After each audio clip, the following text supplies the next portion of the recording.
Hi guys, I'm Aussie Villain. Welcome to episode 14 of our Hearts of Midlothian save, and it is the Scottish Cup final today. Pretty much our season comes down to this. Win and we're in Europe, lose and we are fourth in the league, runners up in the cup and miss out on all fronts, which is annoying to say the least. But you can see Aberdeen are the favourites of this one, which is a little bit annoying. We've won one, drawn two and lost one against them so far this season. Because last episode we drew them, didn't we? 1-1 at Tynecastle. This is how we expect them to play, a direct playing style, a balanced mentality. We can see here, we played them 2 games ago, so that's how they played against us last time. A 4-4-2, we're expecting the same. We can see the heat map there, the passing network, and the key passes as well. And this is the team that we're sending out, the heroes, to hopefully bring in a trophy in our first season in charge. So Slamel goes in goal. It's Mitchell, Bearer, Herring, and Suter. We'll keep faith with them, but just don't know. It's really, we've lost our first 2 choice right backs if you missed the last few episodes. So we're sort of not ideal having to be sort of making up a team basically as we go coming into this game. It's Cochrane and De Jong in midfield. De Jong's been called up to the Cameroonian team for the African Cup of Nations, so well done to him. Morrison, Clare, Yakovenko, they go in behind Naismith. It was probably the last time we'll see Naismith in a Hearts jersey. The reason being is his contract's up at the end of this year. Now, Gary in the comments suggested having a look and seeing what he would want in a contract because he has been our top goal scorer this year. He wants 12 grand a week, so that's not really, we can't really do that. We can offer him 6.5. I think I offered him that with some bonuses, but he still wasn't really having it. So unfortunately, that's him done. It looks like for this season. Well, not for this, but as a Hearts player, go out there and win it for the supporters. I guess that's what we want to say, maybe with a bit of passion. Some calm, we have faith. Try and not put too much pressure on them. All right, let's go win a trophy. Here we go. Now, of course, after this game, we have our end of season awards. So win, lose or draw, make sure you stick around for that. We've booked out the Festival Theatre in Edinburgh for that. And of course, there'll be goal of the season, which you can vote for our favourite goal of the year. So a lot more to come after the game, but hopefully we'll be doing all that as Scottish Cup champions and not as the runners-up here. Let's give this a get creative early on here. I'm really worried about our defence for this one. Bearer lacks pace, and they have, of course, Justin Wilson up top, who is not Justin Wilson. What's his name? James Wilson, who's very, very pacey. So that is a little bit of a concern. Suter at right back isn't ideal either. So we'll just have to see how it goes, really. They're looking a little bit nervous up front. Can we take advantage of that, I wonder? Not much of a first half in terms of highlights, is it? But no highlights is better than being a goal down. So I think we'll take that for now. I said the first half has flown by. That's definitely flown by, hasn't it? Not one for the fans, that one. Hopefully we'll get a little bit of something more in the second half. We've struggled for possession. We've struggled to convert in the opposition half. We've had more of the ball.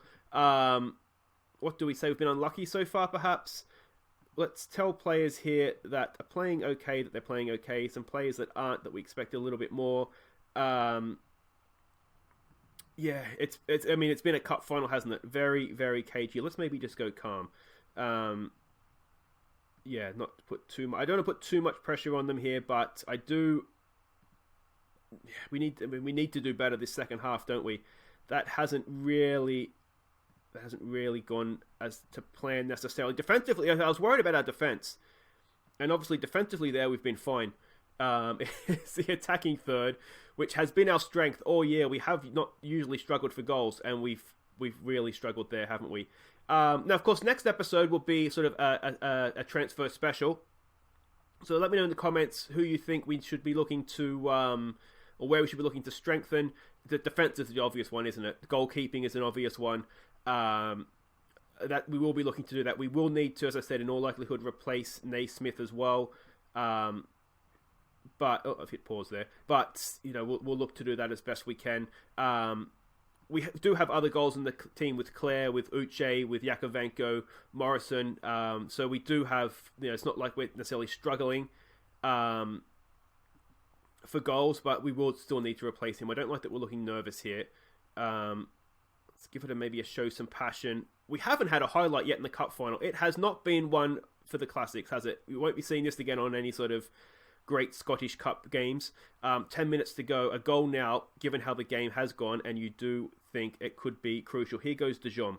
What's he doing there? In for Cochrane, for Clare. Claire goes in for Naismith. He's almost turned McKenna, but couldn't quite get it. And now, now the highlight starts to make me nervous at this point. They go long. Bearer wins the head up. We can't pick it up again. The second ball there in midfield. This is looking as though it's going to be an Aberdeen highlight. Oh, come on, boys. Come on.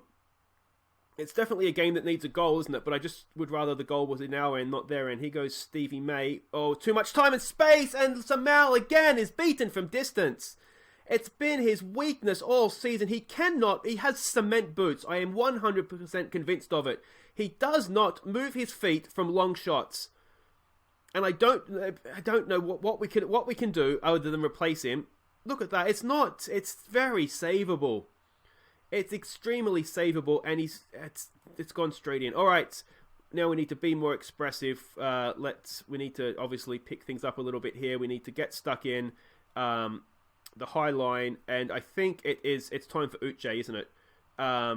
He's not fit, but yeah, he has all summer to recover here. All right, so Uche comes on. Do we bring him on for Naismith, or do we bring him on for Claire? I think we'll try and keep the link up. These two have a link up, so we'll try and keep that. We'll ask for something from Chu that hasn't really been there. He's coming back from injury, so maybe it's a little bit unfair to ask too much of him. Yeah, we'll make those two changes. Hopefully it'll spark something in attack. Have I been a little bit too reactive here? I mean, you could maybe throw that accusation at me, couldn't you? We need to go very attacking now. I'm wondering if we need to exploit the flanks as well. They're probably going to be going narrow, aren't they? We'll still want to try and create good chances if we can. We need to up the tempo, maybe be a little bit more direct as well. Come on, boys. Come on. Let's not go out without a fight here. Let's at least lay a glove on them. Come on. Oh, it's not going to happen, is it? Come on, boys. Come on. Can we nick this and go up the other end? Can we win that? No. Ball comes in. It's Wilson. It's off the crossbar and it's clear by Herring. Push forward, boys. We've got 50 seconds. Oh, it's been an absolute nightmare of a game. We haven't created anything. And I mean, that's it, isn't it? They're going to waste time. We never got going. We just never got going. 10 seconds to go. Oh, what a crappy way to end the season. I'm sorry, guys. There we go. If we'd lost to Rangers or Celtic, maybe you could accept it, but I mean, we never got going in that game. Injuries probably didn't help. It certainly limited the options. I was considering going a back three, but we didn't have any wing backs to go down the wings. I mean, we weren't good, were we? We didn't play well. And I think really that's the worst thing, isn't it? We never laid a glove on them. Didn't have a single attacking highlight. I don't understand what's happened to us there. How's the finances look? I mean, the finances are bad, aren't they? We've got our money for the 1.7 million for the Scottish Premier League, and we're still not in a good place financially. So that's going to be a problem next year as well. We really needed that European money, didn't we? Anyway, guys, I'm sorry. That was not a good performance from us. I'm really disappointed by that. Anyway, guys, wait right there. It's end of season awards time. Ladies and gentlemen, welcome to the Festival Theatre here in Edinburgh for the Hearts end of season awards. Award for BBC Scotland. Oh yes, BBC Scotland. Naismith. How you reflect on your season next year? Oh, come on. You can accept less money. I mean, unfortunately, I think we look back on this season with regret. I feel like we lost our way a little bit in the final weeks of the year. So I think it's almost disappointment, I think, is how we look back. But I think it's important we enjoy tonight. I mean, look at this. This is exciting, isn't it? I think it's important that we enjoy this evening and then start looking forward to next season in a positive frame of mind. Who are you wearing? Well done, Uche. Cracking year, mate. Lots of goals. Love it. Keep it up next year. Who am I wearing? I am wearing, it's a Scottish designer, Miguchi. Thank you everybody. Great to see everybody out here tonight. So this is very exciting for me. It's my first Hearts end of season awards ceremony as manager. So I'm really excited to get tonight underway. Now obviously the season didn't quite play out perhaps as we would have hoped. But I still think it's been a really good effort. We would have taken 4th place in a cup final when the season started. So I think the players, for a really good effort this year, do deserve a round of applause. Well done, guys. So the first award this evening is the Golden Pen, which goes to Signing of the Year. And this year, he may have not cost us anything, but he was worth a fortune. It's Alexander Yakovenko. Next, it's the Golden Card, awarded to the player with the worst discipline. Highly sought after this one. And this year, with 3 yellows and 1 red, it's Dimitri Mitchell. The next award is the Golden Bullseye, awarded to the player with the best pass completion rate, and with a really impressive 89% in the centre of midfield, it's youngster Harry Cochrane.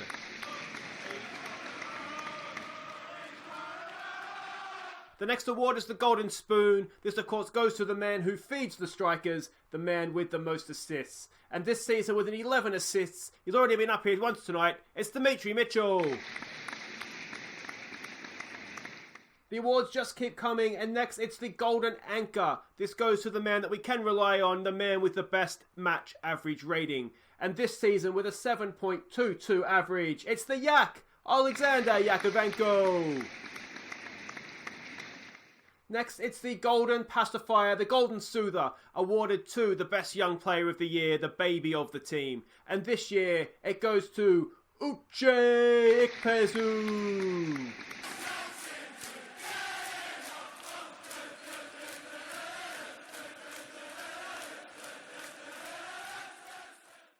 Now it's time for one of the big ones. It's the Golden Boot, awarded of course to the man who has scored the most goals for the club. And he may prove to be just a one-season wonder because he wants too much money, but with 20 goals, it's Stephen Naismith. Now, before we get to the big one and announce the player of the year, we do need to take a minute to acknowledge our team of the season. Now, if you just direct your eyes up to the board there, you will see that the goalkeeper is Cement Boots himself, Zlamau. The back four is Mitchell, Suter, Herring and Smith. The central duo in midfield are Cochrane and De Jong. The attacking trio of the Yakovenko, Clare and Chu. And the man up front is the Golden Boot winner himself, Stephen Naismith. Unlucky Uche, but well done to our team of the season. Well done, boys. And now it is time to award the Golden Star to this year's Player of the Season as voted by you, the fans. Now, this year, with an incredible 34% of the vote, he may not have been in the Team of the Year, but he is the Player of the Year. It's Uche Ikpeazu. So there we have it. Congratulations to Uche and the rest of the winners. It's been a cracking evening. I know I've had a good time. I'm sure you have as well. So thank you to everybody in the auditorium. Thank you for your watching at home. Thank you to Stephen Naismith. There's still a contract on offer, mate. $6,500 a week is all we can offer. So accept it. Just accept it. This has been fun. Why would you want to leave us? Come on, mate.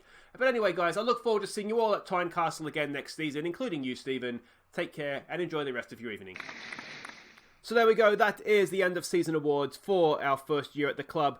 I'm really disappointed, but not just by the result. The result's obviously disappointing, but the performance was just, it was non-existent, wasn't it? And yeah, we find ourselves bridesmaids twice over.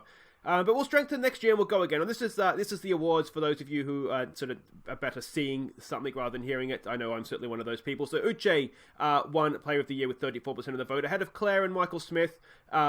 You wonder if Michael Smith getting forward down that right side would have made any difference in that final, don't you? De Jong was the goal that the game gave as Goal of the Year. We'll get to that in just a second. We'll have our own competition for that. The Yak was Signing of the Year on a free transfer. Uche was also Young Player of the Year, which is fair enough if you're Player of the Year. Naismith served as well, didn't he? If he is just 1 year and out, 20 goals for him this year. The Yak highest average rating at 7.22. Dimitri Mitchell with 11 assists. Harry Cochrane, 89% pass completions, good from him. Now, Player of the Match awards, Man of the Match awards, not something we give out on the night, but Clare, the Yak, and Chu. They each had 4, so good job from them. De Jong, most yellow cards. Berra and Mitchell each had a red card. Mitchell won it because he had 3 yellows and the red. Obviously, De Jong only had the yellows. I take a red as 2 yellows, basically. So that's why Mitchell got the golden card on the evening. Let's have a quick look at the season review. It's one of those, it was so near yet so far on a number of fronts, wasn't it? 4th in the league, which means we needed to win the cup finals to get into Europe, and we lost that, as we've just seen. Lost to Rangers in the second round of the Betfred Cup. That was extra time. That was actually not a bad performance from us at all. Match of the season. Who doesn't love winning 4-1 in the backyard of Hibs? That was a really good game. And the moment to forget, I think we all remember that, unfortunately. The 6-1 to Rangers. Tynecastle, 94% full. I do wonder if we could maybe look to expand the stadium. I might have a sneaky ask, but our finances aren't looking great, so I don't know if that's going to happen. 34 players used. That's the highest in the league, and that is the Aussie Villain Trophy. I do like to have the most players used in a season. Squad dynamics. I'm not sure if Bear is going to be around next year. We know Naismith's not. Michael Smith will still be here, hopefully. So we could have a bit of a shake-up in the team leaders. I'd like to see De Jong or Suta maybe bump up into team leaders. I don't think McLean's going to be here. That's all for next episode. We'll go through the summer transfer window and build a team that will hopefully go a little bit better. We'll do the team meeting off camera. Review. They're pleased with how we did. We sort of ticked all the boxes, didn't we? Fourth in the league and a cup final isn't the worst, but it's just... As I said in the red carpet, I just feel like we just faded away at the end, and so it's sort of, I look back on disappointment when it could so easily have been otherwise, couldn't it? End of season break. Everyone's back in the 24th of June for that. Oh, look at that. I won an award. I don't necessarily think I deserve that after that performance in the cup final, but there we go. And we've got a sort of training report there for Kemi Logan, who is most likely leaving the club as well. But anyway, guys, that is it for today's episode. Again, I apologise about the cup final. Not just the result, but the fact we didn't even get an effing highlight. That was just not good enough. But anyway, guys, we'll be back next time for the summer transfer window. We'll strengthen. Let me know in the comments where you think we need to strengthen. Obviously, goalkeeper and defence. I think that's maybe the two that we need to look at strengthening. But anyway, we'll see how we do in the summer transfer window. Quick update of the finances so you can see they're not good. They're really, really not good. Yeah, we are in a little bit of fun. You think, how much did we lose this year, this season? Oh, we actually made money this year, so maybe it's not as bad as I thought. But, yeah. It's not great. Anyway, guys, that's it for this episode. The way we're going to end is with the goal of the season competition. Don't forget, like and subscribe, obviously. If you haven't seen sort of what a series of mine before, what we do is we have, obviously, the goal of the game chose, and then 3 that I deem worthy of being considered goal of the season. And at the end of the little compilation here, there'll be an eye at the top of the screen there. Click on that, and you can vote for your favourite goal. But there's more than just 4 goals that are worth a second look, I think. Maybe some that aren't goal of the season worthy, but definitely, as I said, worth a second look. So let's start with some honourable mentions, then there'll be the goals of the season. Vote for your favourite, and I'll see you next time for the summer transfer special. Take care.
And here are the top 4 goals from the 2018-19 season. Click the eye to vote for your favourite.